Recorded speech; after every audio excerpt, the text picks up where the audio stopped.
Bienvenidos a La Salud a Toda Costa. Es un tema singular el que vamos a tratar en el día de hoy. Aparte de irnos a Vallesol para descubrir entre las personas mayores esas historias que nos enseñan la esencia de la vida. Una vez que han hecho el recorrido vital, ya saben la realidad de lo que pasa. Lamentablemente a todos nos ocurre que cuanto más años cumplimos, más nos caemos del guindo. Bueno, pero en Vallesol aprendemos unas historias que nos dan alegría de vivir, porque vemos cómo la gente es capaz de adaptarse a sus circunstancias, ¿no? Pero yo he hablado de un tema singular. ¿Qué tema singular vamos a tratar en el día de hoy? Fijaos, podéis imaginaros que muchas veces los médicos se encuentran en una situación de si hago esto, me puede caer un puro, como se dice en lenguaje coloquial, importante. Sí. Hay veces que las actuaciones de los médicos bordean lo que es, digamos, entre legal y ético. No sabe, ahora nos lo explicarán bien, ¿verdad? Pero vamos a tratar las relaciones jurídicas entre los profesionales de la medicina, los pacientes y algunas instituciones. Algo realmente muy peliagudo. ¿Y por qué razón? Pues porque el Colegio de Médicos, en su día, su presidente, pensó que era muy importante informar a los médicos de los problemas que se pueden encontrar en el camino desde el punto de vista jurídico. Así que don José Enrique Peña, que es el jefe de la asesoría jurídica del Colegio de Médicos, nos va a ilustrar de unas jornadas que ya son veteranas y que ilustran fundamentalmente a los futuros médicos o ya médicos titulados, pero que van a empezar a ejercer su profesión, de los límites que tienen de actuación legal en un tema tan importante como es el cuidado de la salud de la gente. Bienvenido, doctor. En este caso, ¿cómo se le dice a un abogado? Letrado. Letrado, perfecto. Pues también queda bonito, letrado. Queda muy bonito, ¿Sí? a mí particularmente me gusta. Sí, es bonito, letrado. Sí. Bueno, el señor letrado es José Enrique también, como se llama mi hermano. Así se llama. Bueno, José Enrique, unas jornadas que se presentan hoy. Se presentan hoy, empiezan mañana, duran dos tardes, la del 10 y la del 11. Sí. Y en la que, bueno, como tú... Médico-jurídicas. Médico-jurídicas. Ya 9 años. Ya 9 años, en contra de pronóstico de mucha gente, que pensaba que no se podía hacer inédito tanto tiempo y repetir cada año, no lo mismo, pero los temas son muy parecidos, ¿no? Porque es muy difícil también, hay que estar buscando las novedades que les pueden influir al médico en su quehacer diario. Y seguro que las hay. Siempre, casos especiales y singulares que suceden. El derecho sanitario es un derecho vivo. Claro. Permanentemente hay legislación nueva que el médico tiene que conocer y tiene que aplicar para saber que va a dar lo mejor de sí en la sanidad. Bueno, pocas veces se sabe, creo yo, a nivel popular, que el médico está sujeto a unas normas bastante bien regladas y rigurosas, porque en ello va en juego la salud. Pero hay veces que para favorecer al paciente, el médico está bordeando esa zona. Dice, porque es que si yo le quito el dolor a este hombre, o si yo lo duermo unas horitas más, lo que este hombre deja de sufrir, pero sin embargo, tiene que saltarse alguna vez una pequeña norma y ahí puede llegar el error. Y lo que es peor, que hay veces que tienes que decidir en décimas de segundo. En décimas de segundo tienes que decidir qué haces con un paciente. ¿Cuál era la idea original y que se mantienen como un cliché constante? La idea de esta jornada, sentar en el mismo foro batas blancas, batas negras, como llaman ellos, ¿no? Y que a las batas blancas se le quite el miedo de la bata negra, que no es nuestro enemigo, no está ahí para condenarnos. ¿La bata negra es la del letrado? O la del juez en este caso. Juez. Porque, bueno, también porque siempre que hay una demanda hay un abogado detrás, es lógico. Es quitar ese miedo, es acercarlo. Ver que las posiciones suyas no están tan distantes y que el juez también aprenda que la medicina, que ya lo ha aprendido de hecho a golpe de sentencia, la medicina es una ciencia tan inexacta que por más que queramos hacer, hay veces que el resultado no lo vamos a obtener. Son imprevisibles. Y ese resultado, si no lo obtenemos, no puede ser castigado. Para que sea castigado se tienen que dar las circunstancias que tú me dices, que no estemos pasando de la norma. O que haya una negligencia. Que haya una negligencia, un error gravísimo, un error en el que nadie hubiera incurrido, una dejación absoluta de este paciente. Vamos a ver, eso son cosas normalmente excepcionales. Excepcionales. En la vida hay gente para todo. ¿ok? Eso está claro. Y hay profesionales en el 99,9% de los casos que son gente fantástica, excepcional, abnegada, que sacrifica su vida, pero puede haber un 0,1% de un señor, por llamarle de aquella manera, que es un offside. Bueno, para eso también estamos los colegios de médicos. Entre nuestras funciones es ser garante de que haya una buena sanidad. Ajá. Esto forma parte de esto. Hay una formación al médico, hay que explicarle al médico, por ejemplo, lo que tú has comentado. Es un tema recurrente en toda la jornada, el consentimiento informado. Claro. El paciente tiene que saber. Yo he estado de espectador mientras estábamos viendo otra de tu programa. Cuando le estaba explicando cómo se interviene, eso que te estaba explicando a ti de cómo se interviene o que tiene, eso hay que decírselo al paciente. El paciente cuando entra al quirófano tiene que saber exactamente qué se va a hacer con él y cuáles son las complicaciones que pueda tener la intervención que se le va a realizar. Eso es lo que se llama el consentimiento informado. Sí, muchas veces pone una cantidad de cosas brutal. Brutales, hay que explicársela, porque si no esa información está viciada y si se produce un daño que no está bien advertido o bien informado, el juez está condenando. Porque el paciente no ha sido libre para aceptar su destino. Estamos hablando de aquellas patologías en las que yo puedo decidir. Sí. Cuando hay una urgencia en la que yo no puedo decidir, efectivamente el médico es el mayor de edad de la relación y es el que decide qué hace con el paciente, porque el médico siempre actúa... ¡Qué responsabilidad! ¡Qué responsabilidad! Porque el médico siempre actúa, siempre con la intención de curar a este paciente. Claro. Y en décimas de segundo hay veces que tiene que decidir si aplica una técnica o no aplica, o si tira por un camino o por otro. Y no puede preguntarle al paciente. Eso está liberado. Pero cuando previamente tú vas a intervenirte, por ejemplo, como se ha hablado en tu programa anterior, pero de otras veces, de algún tipo de intervención que puede dejar una secuela, yo tengo que decidir, efectivamente con la imagen que han puesto ahora, yo tengo que decidir si quiero arriesgar el beneficio-riesgo que a mí me produce intervenirme o que me quede esa secuela que usted me está diciendo. Si no existe ese documento de información y de consentimiento, el Tribunal Supremo ya ha dicho que hay que condenar siempre de responsabilidad. Madre mía. Sí, porque estas primeras sentencias, sobre todo a partir de la Ley de Autonomía del Paciente, que efectivamente dice que la autonomía del paciente, el paciente es quien decide sobre su destino. Y el Supremo fue muy específico, porque dijo, mire usted, médico, usted se tiene que olvidar del paternalismo que rodea su profesión, que es verdad que es paternalista, usted tiene que curar y tiene que cuidar.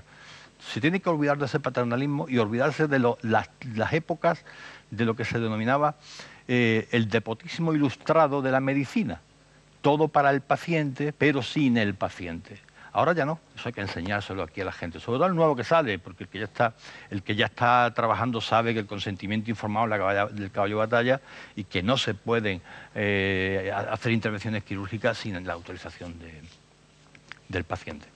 Bien, por tanto estamos hablando de algo básico y elemental. Elemental de la medicina. Que es fundamental ahora en la práctica. Ya te digo que el Supremo ha dejado claro, o sea que no informar al paciente previamente de lo que usted le va a hacer y las complicaciones y las alternativas para que elija de forma voluntariamente si quiere someterse a esto, se considera malpraxis médica, con responsabilidad civil únicamente. Bien. Parece, digamos que todo parte en las sociedades donde van por delante nuestro unos años, ¿no? Y parece que en Estados Unidos llegó incluso a organizarse grupos de profesionales de la juristas que detectaban errores médicos y atacaban directamente a sacar dinero. Que van por los hospitales. Aquí no, aquí ha aumentado mucho. Todavía no. No, afortunadamente no. Afortunadamente digo para el buen ejercicio de la medicina, porque esto ha llevado a otra consecuencia que también queremos que aquí los jueces vean, por eso los unimos, para que el juez vea lo que es la medicina. Y que si tú me estás exigiendo tanto, y dices, al final yo voy a responder por tantas cosas, vamos a hacer una medicina defensiva. La medicina defensiva está haciendo cara, porque estamos haciendo pruebas complementarias que a lo mejor no estaban indicadas, pero que yo la hago para curarme en salud. Y que además está perjudicando al paciente, porque está recibiendo una serie de pruebas que muchas veces son cruentas y que a lo mejor no había necesidad, pero ha ocurrido. Yo me acuerdo de un pediatra que sentaron en el banquillo, además en lo penal, que ahora hablamos de lo penal, sentaron en el penal porque no detecta una meningitis en un niño con un dolor de cabeza. Con un dolor de cabeza es que es un cuadro tan inespecífico. No había ningún otro cuadro, ni ninguna clínica que cortejara a este paciente para poder decir que estaba haciendo la meningitis que luego tuvo, ¿no? ¿Por qué lo llevan al tribunal? Que finalmente fue absuelto. Porque el listo de turno que conoce la medicina de Internet te dice que es que no le hizo usted una punción lumbar. Si usted hubiera sacado un líquido de la columna y hubiera visto, hubiéramos llegado... No, claro, pero para que yo le haga esto a este chiquillo, tengo que tener mucho más claro el diagnóstico para no hacer esa prueba tan cruel, ¿no? Y tan peligrosa. Bueno, a mí me dice, José Enrique, a mí me caen 2 lagrimones por aquí cada vez que me entra un niño con esa edad. Ahí estamos viendo haciendo la prueba. Cada vez que me entra un chico con esa edad, con dolor de cabeza, me caen los lagrimones a mí, no al padre, a mí, porque yo sé que la estoy haciendo para curarme en salud, no porque la necesite el paciente. Claro. Eso es muy peligroso. Si los jueces empiezan a entender esto y no empieza a ser tan exigente en que no se haya hecho determinada prueba, cuando la prueba no estaba indicada, ojo, si la prueba está indicada hay que hacerla. Claro, claro. Yo creo que empezarán más a entenderse y a llevarse mejor. Sí. Bien, por tanto, estamos hablando de 2 colectivos que, en fin, que hasta ahora, pues, uno defiende, lógicamente, los derechos del paciente y el otro, pues, está defendiendo su praxis médica. Su praxis médica para que pueda hacerla con dignidad y con independencia y sin esa espada de Damocles que tú decías al principio.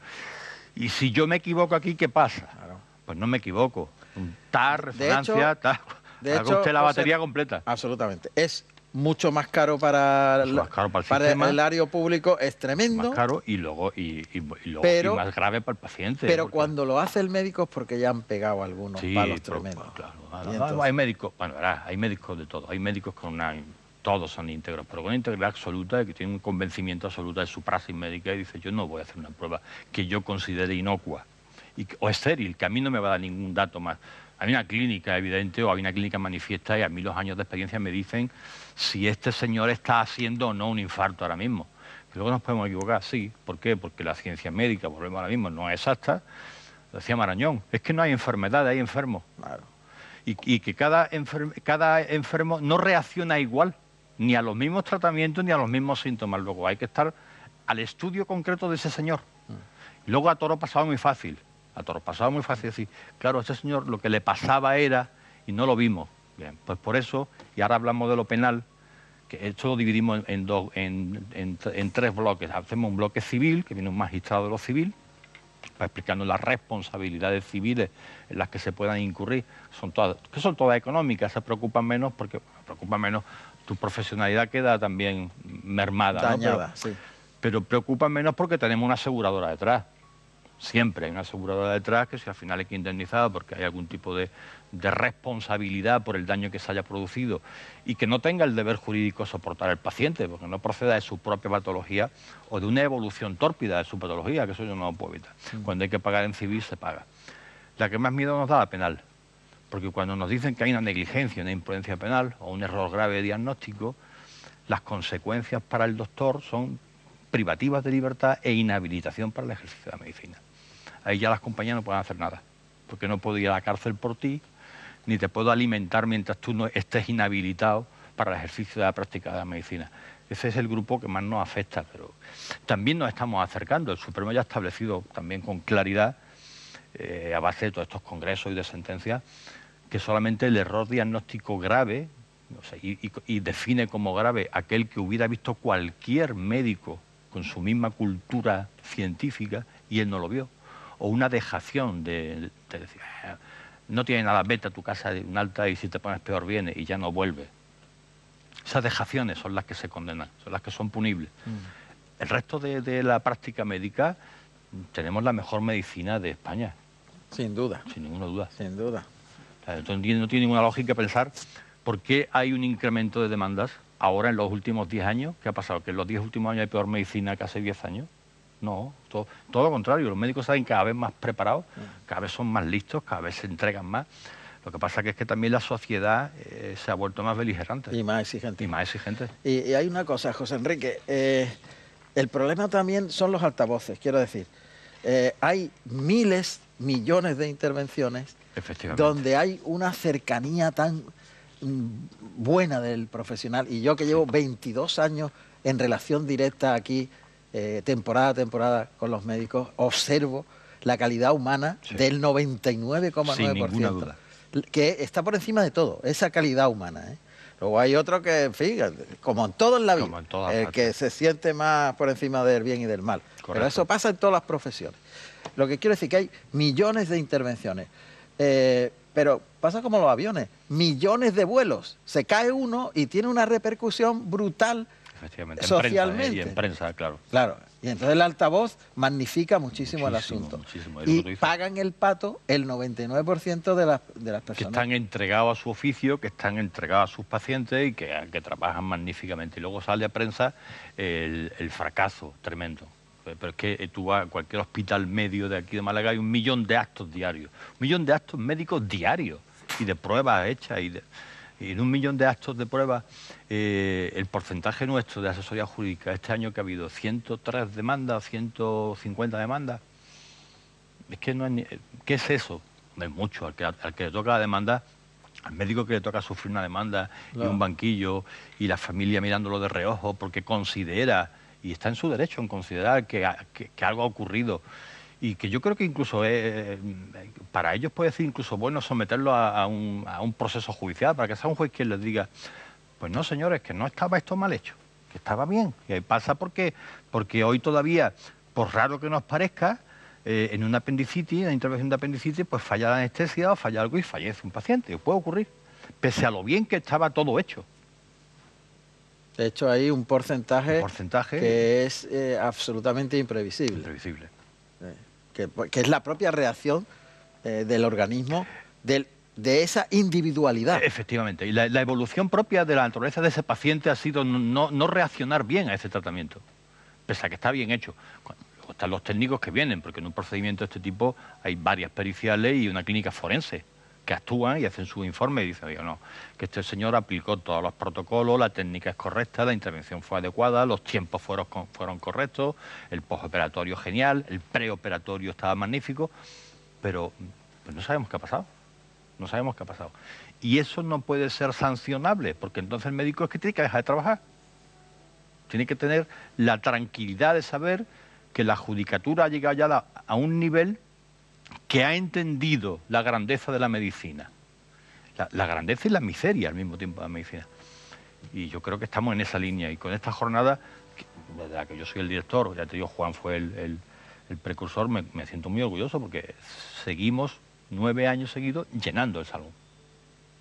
La gente viene porque le interesa saber esto y le interesa saber qué está pasando y ver qué ha dicho últimamente el tribunal en determinadas materias. Y También sería bueno, y para eso sirve, yo creo, pues, tiempos como este, de la salud a toda costa, que el espectador que nos está viendo sepa que hay un, digamos, entramado jurídico que está velando por esas garantías. Por supuesto. O sea, que aquí no está todo al libre albedrío, sino que los juristas velan en el ámbito de la salud porque los profesionales cumplan con las normas de una manera rigurosa.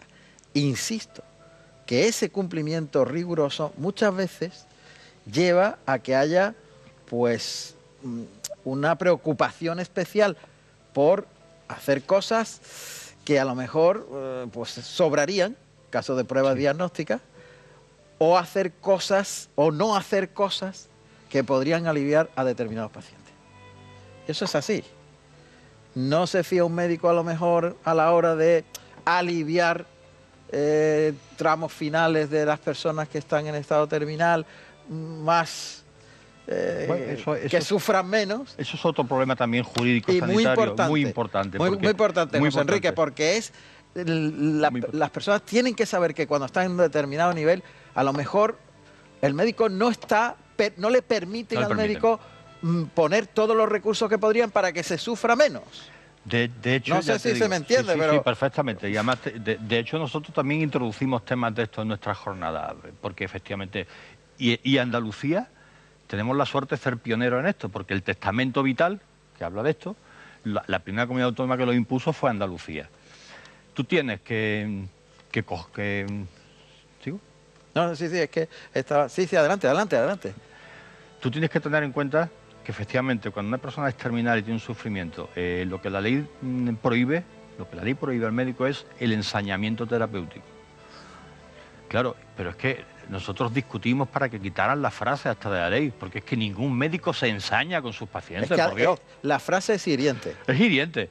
No, usted puede llegar, su límite es el ensañamiento. Mire usted, es que nadie se ensaña con un paciente. Lo que estamos es probando tratamientos nuevos para intentar curar, cuando no se puede curar, aliviar, paliar, intentar. Esa es la fórmula. Bien. Pero cuando ya sabemos que es terminal, el que dice que apaguen las máquinas tiene que ser el familiar. O haber dejado el testamento vital, que ya existe. Yo dejo un testamento, igual que digo, para quién queda mi casa y para quién queda el coche, yo dejo un testamento hecho, que se llama así, testamento vital médico, en el que yo digo, mire usted, el día que usted me vea en esta situación alimentándome automáticamente y con respiradores asistidos y usted me desenchufa. Claro. Porque si no llega el familiar y hay quien te dice, no, a mi familiar mientras haya luz en el hospital. Oiga, ¿cuándo se le puede desenchufar? Mientras quede luz en el hospital, no se le ocurra a usted desenchufarlo. Cualquiera sabe. Cualquiera sabe. José Enrique Peña, jefe de la asesoría jurídica del Colegio de Médicos. Ha sido un placer tocar estos temas tan espinosos y habremos de repetir en sesiones, entre comillas, clínicas jurídicas. Muchas gracias. Un placer, muchas gracias.